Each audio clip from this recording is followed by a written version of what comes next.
Hello everyone, welcome back to this channel. इस lecture में हम लोग कंप्लीट करने वाले हैं residential status of an individual और हिंदू अनडिवाइडेड फैमिली। देखो, बेसिकली रेसिडेंशियल स्टेटस कहते हैं किसको हैं, जो टैक्स पेयर का जो रेसिडेंस होता है ना, उसी को रेसिडेंशियल स्टेटस कहते हैं। उसके डिटरमाइन करने के लिए जो है सर्टेन्स जो है कंडीशंस हैं, जो इनकम टैक्स एक्ट जो है 1961 के द्वारा जो है डिफाइंड है। तो उस सारे जो है टर्म्स एंड कंडीशंस को हम लोग डिटेल में समझते हैं। आओ देखते हैं। तो सबसे पहले हम लोग इंडिविजुअल का समझेंगे और उसके बाद जो है हिंदू अनडिवाइडेड फैमिली का समझेंगे। तो देखते हैं, एक इंडिविजुअल्स के अंदर जो होगा ना, वो जो डिफाइन होगा वो या तो रेसिडेंस होगा, क्या होगा, पहला तो आपका रेसिडेंस होगा और दूसरा होगा नॉन रेसिडेंस। नॉन रेसिडेंस, अगर वो इंडिविजुअल रेसिडेंस होता है तो फिर से आपको फर्दर डिराइव करना होगा वो रेसिडेंस बट ऑर्डिनरली रेसिडेंट है या resident but not ordinarily resident. अब देखो, ये रेसिडेंस बट ऑर्डिनरली रेसिडेंट का बेसिकली मीनिंग क्या होता है उसको थोड़ा सा समझ लेते हैं।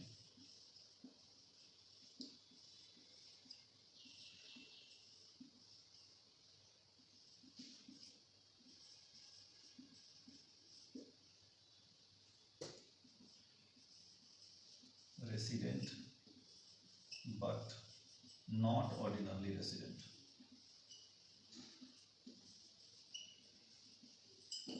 देखो, जब रेसिडेंस हो जाएगा तो फर्दर हमको क्या डिराइव करना होगा, रेसिडेंस बट ऑर्डिनरी रेसिडेंट। कहने का मतलब वो प्रीवियस ईयर में तो रेसिडेंस है, बट प्रायः उससे पहले भी वो है ना, प्रायः जो है रेसिडेंट पाया गया है। और दूसरा जो है residence but not ordinary residence का जो मीनिंग क्या है, वो क्या है, बेसिकली उसके अंदर जो है वो इस साल तो रेसिडेंट पाया गया है, प्रीवियस ईयर में तो रेसिडेंट है, बट उससे पहले जो है वो नॉर्मली यहाँ का रेसिडेंस नहीं पाया गया है, उसको बोलते हैं residence but not ordinarily resident. अगर नॉन रेसिडेंस हुआ तब तो हमें कुछ भी डिराइव करने की कोई ज़रूरत ही नहीं है। तो इसको देखो, कोई भी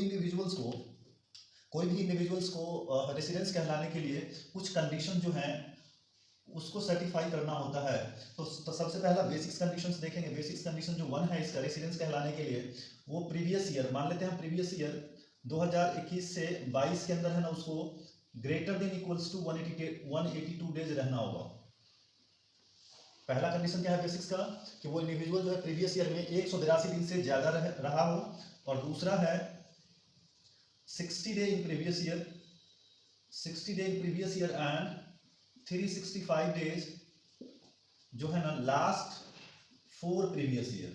अब दूसरा कंडीशन क्या है कि 60 दिन तो वो प्रीवियस ईयर में, और पिछले 4 साल में वो जो है यदि 365 डे रहता है तो वो रेसिडेंस कहलाएगा। और वो दोनों में से कोई एक कंडीशन को भी यदि सेटिस्फाई करता है तो वो रेसिडेंस कहलाएगा।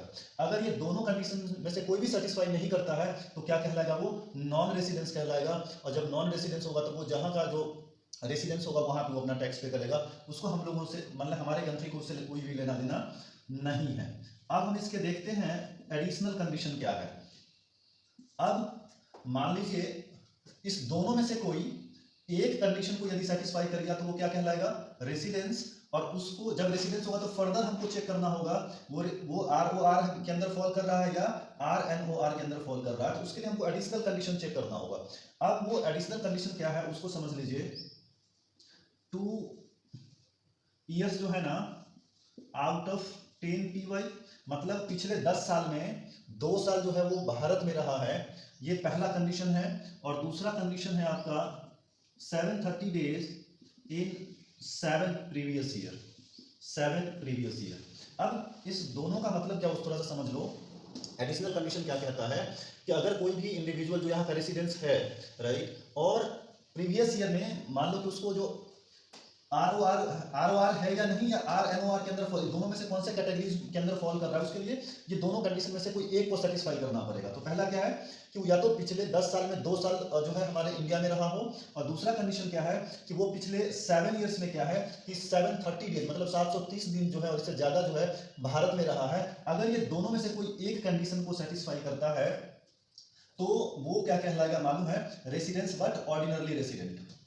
अगर ये दोनों में से कोई एक, कहने का मतलब क्या, ये दोनों में से बेसिक्स का दोनों में से कोई एक और एडिशनल का दोनों में से कोई भी सेटिस्फाई जब नहीं करेगा तो वो RNOR के अंदर फॉल करेगा।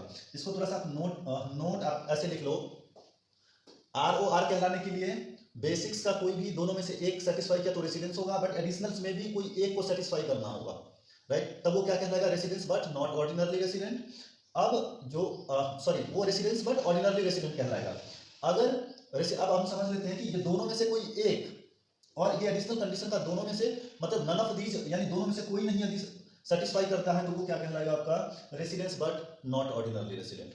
आओ इस पे हम लोग कुछ एग्जांपल्स कर लेते हैं। मान लो कि ये मिस्टर सीमू जो हैं वो प्रीवियस ईयर 2021 टू 22 में अपने देश में रहते हैं, मान लीजिए कि 150 डेज। उसके ठीक प्रीसीडिंग्स ईयर मान लीजिए 2021 टू 22-21 इसमें रहते हैं मान लीजिए 130 डेज।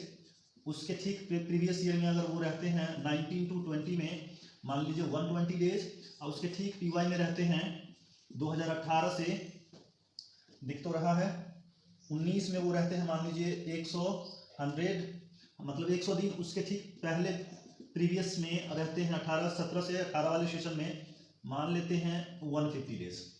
अब आपको ये बताना है कि ये मिस्टर शिमू जो है वो रेसिडेंट है या नॉन रेसिडेंट है। तो सबसे पहला कंडीशन क्या कहता है आपको रेसिडेंस आइडेंटिफाई करने के लिए कि प्रीवियस ईयर में कितना 182 दिन होना चाहिए। तो आप देखो प्रीवियस ईयर में 150 दिन रह रहा है, हेंस पहला कंडीशन तो सेटिस्फाई नहीं किया। पहला कंडीशन इन्होंने सेटिस्फाई नहीं किया। अब जब पहला कंडीशन नहीं सेटिस्फाई करेगा तो हमको दूसरा कंडीशन देखना होगा कि क्या वो दूसरा कंडीशन को सेटिस्फाई कर रहा है कि नहीं। तो देखो प्रीवियस ईयर में 60 डेज होना चाहिए, तो प्रीवियस ईयर में हाँ 60 से ज्यादा दिन है वो सही है, यानी इसको सेटिस्फाई कर रहा है। अब उसके साथ में लास्ट प्रीसीडिंग्स में 365 डेज देखना होगा, ये भी जरूरी है आपको।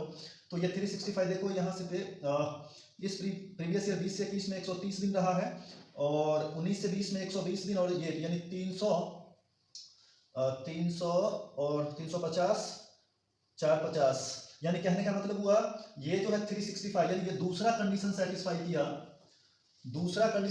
किया, हेंस ये क्या कहलाएगा मिस्टर शिमू जो है वो रेसिडेंट कहलाएगा। और इसके फर्दर चूंकि हम लोग यहाँ पे केवल 5 इयर्स का लिए हुए हैं, फर्दर वो मतलब रेसिडेंस बट ऑर्डिनरली रेसिडेंट है या residence but not ordinarily resident है, उसके लिए आपको जो है 10 साल का एग्जांपल्स लेकर के जो है आपको चेक करना होगा कि वो मिस्टर शिमू जो है रेसिडेंट है या नॉन रेसिडेंट है, राइट। तो अब हम लोग जो है इंडिविजुअल्स का जो है दोनों कंडीशन समझ लिए।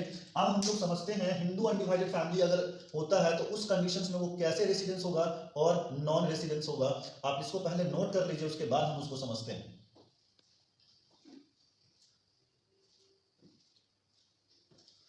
आइए देखते हैं हम लोग हिंदू अनडिवाइडेड फैमिली को।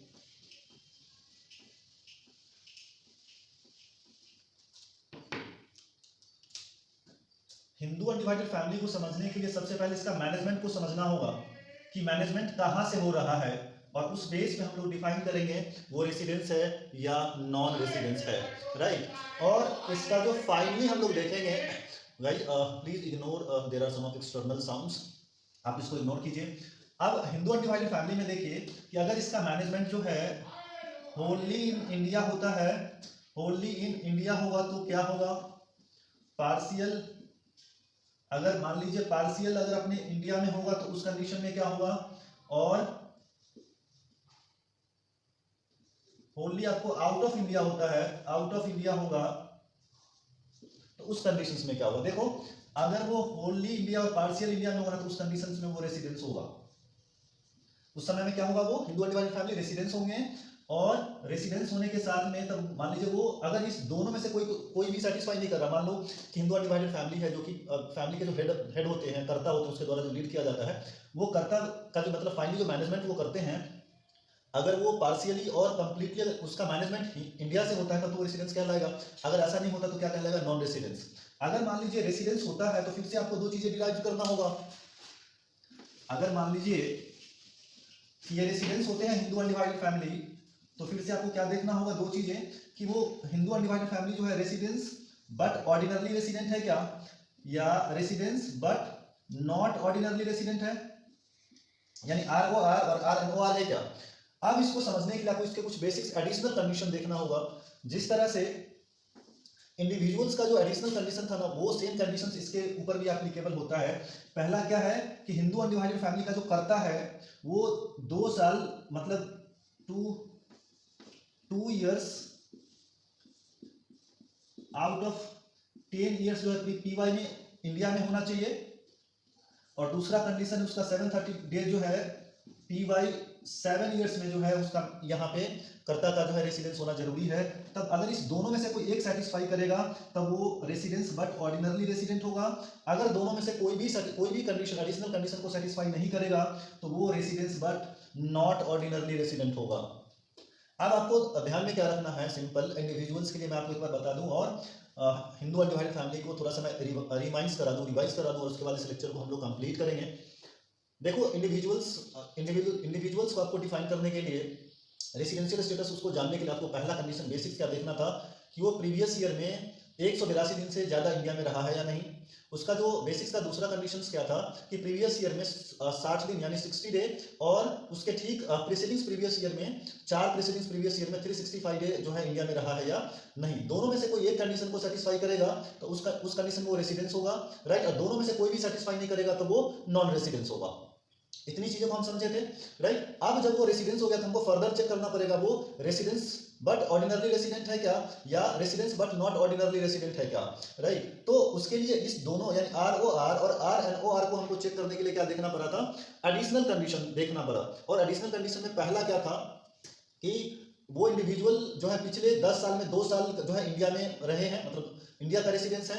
और उसका जो एडिशनल का दूसरा कंडीशन क्या था, 730 डेज जो है लास्ट 7 प्रीसीडिंग्स ईयर्स में अगर वो इंडिया में रहे हैं। अब इस दोनों में से कोई एक को भी सेटिस्फाई करेगा तो वो रेसिडेंस बट ऑर्डिनरली रेसिडेंट कहलाएगा। और बेसिक्स का दोनों एडिशनल का कोई भी नहीं सेटिस्फाई करेगा तो वो residence but not ordinarily residence के अंतर्गत आएंगे। अब हम लोग देखें उसके बाद हिंदू अनडिवाइडेड फैमिली। देखो हिंदू अनडिवाइडेड फैमिली जो होते हैं ना, बेसिकली वो कंबाइंड बिजनेस होता है जो फैमिली के सारे एसेट्स को पूल करके उन्होंने एक फंड बनाते हैं, उस फंड को मैनेज जो है उसके जो हेड ऑफ द फैमिली होते हैं वो करते हैं। अब इसका जो बेसिकली रेसिडेंशियल स्टेटस जानने के लिए हम लोग क्या करेंगे, सबसे पहले देखेंगे उसका जो कर्ता जो है वो कितने दिनों हम इंडिया में रहा है और कितने दिनों इंडिया से मैनेज कर रहा है। अगर पार्शियली और फुल्ली इंडिया से मैनेज होगा तब तो वो रेसिडेंस होगा, और नहीं तो आउट ऑफ इंडिया होगा तो वो नॉन रेसिडेंस कहलाएगा। अगर वो रेसिडेंस होती है तो हमको फर्दर डिराइव करना होगा रेसिडेंस बट ऑर्डिनरली रेसिडेंट और residence but not ordinarily resident, right. तो उसके लिए हम लोग फिर से एडिशनल रूल देखे थे।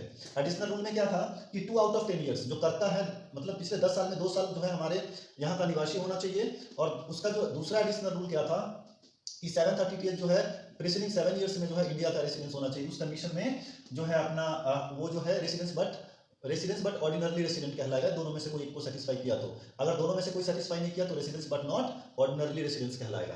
अब हम लोग यहां तक तो कंप्लीट कर चुके हैं, राइट। लेकिन थोड़ा सा एक्सेप्शन है इंडिविजुअल्स को लेकर के। वो एक्सेप्शन क्या है, उस एक्सेप्शन को आप ऐसे शॉर्ट्स में जो है समझ लीजिए कि ये जो उस एक्सेप्शन को थोड़ा सा बहुत देख लो ताकि आपको क्वेश्चन सॉल्व करते समय किसी भी तरह का कोई इशू नहीं होना चाहिए। और आप लोग जो है बुक से क्वेश्चन इस कॉन्सेप्ट्स के बाद इसके बेस पे जितने भी क्वेश्चन है, न्यूमेरिकल क्वेश्चन है, उसको आप अपने बुक से सॉल्व करना शुरू कर दीजिए। और किसी भी तरह का डाउट्स होगा तो आप कमेंट सेक्शन में पूछ सकते हैं। मैं आपका जो है कमेंट्स जो क्वेश्चंस होगा उसको रीड करके अगले वीडियो में जो मैं उसका आंसर दे दूंगा। अब देखिए यहाँ पे इसका जो एडिशनल था एक्सेप्शन जो है, एक्सेप्शन क्या है, अगर मान लीजिए कोई इंडियन ओरिजिन है और एम्प्लॉयमेंट के लिए बाहर जाते हैं, मान लीजिए कि फॉरेन कंट्री जाते हैं, तो उसको जो है ना उसका जो सेकंड कंडीशन था आप देखे थे 60 डेज था पीवाई में और 365 डे था लास्ट 4 पीवाई में। तो ये जो है ना 60 डे जो है ना 182 डे रिप्लेस हो जाएंगे अगर वो इंडियंस हैं और बाहर एम्प्लॉयमेंट के लिए जाते हैं, तो उसको यहाँ का रेसिडेंस कहलाने के लिए 182 डे जो है पीवाई में रहना पड़ेगा हमारे देश में। इसका एक्सेप्शन नंबर 1 था। और एक्सेप्शन नंबर 2 क्या था, अगर कोई इंडियन ओरिजिन है अगर वो विदेश में रहते हैं यानी फॉरेन में रहते हैं और वो इंडिया विजिट करने के लिए आते हैं, कभी कभी आते हैं, उस कंडीशंस में क्या करते हैं, उस कंडीशंस में क्या होगा, वो 62 डे ये 60 डे जो है 120 डे में से जो रिप्लेस हो जाता है। लेकिन बशर्ते उसका इनकम जो है 15 लाख से ज्यादा होना चाहिए, इंडियन इनकम 15 लाख से ज्यादा होना चाहिए। और जो इनकम है ना अदर देन फॉरेन इनकम जो है 15 लाख से ज्यादा होगा, उस कंडीशन में 60 डे जो है आपका 60 दिन जो है 120 दिन में रिप्लेस हो जाएगा। चलो गाइस, तो इस लेक्चर में हम लोग कंप्लीट जो है रेसिडेंशियल स्टेटस कर चुके हैं हिंदू अनडिवाइडेड फैमिली और इंडिविजुअल्स का, राइट। और नेक्स्ट लेक्चर में हम लोग फॉर्म्स और कंपनीज का कंप्लीट करेंगे। तब तक इस बेस पे जितने भी क्वेश्चन है आपके बुक में मेंशन, जो आप पढ़ रहे हैं एलएनएमयू के सिलेबस से, उसको सॉल्व कीजिए। और जो भी लोग डिफरेंट यूनिवर्सिटीज के, मान लीजिए कि डिफरेंट राइटर्स का पढ़ रहे हैं, उससे सॉल्व कीजिए। कोई भी डाउट्स होगा तो let me know in comment sections, I will guide you properly. चलो guys, have a nice day, bye bye, keep learning.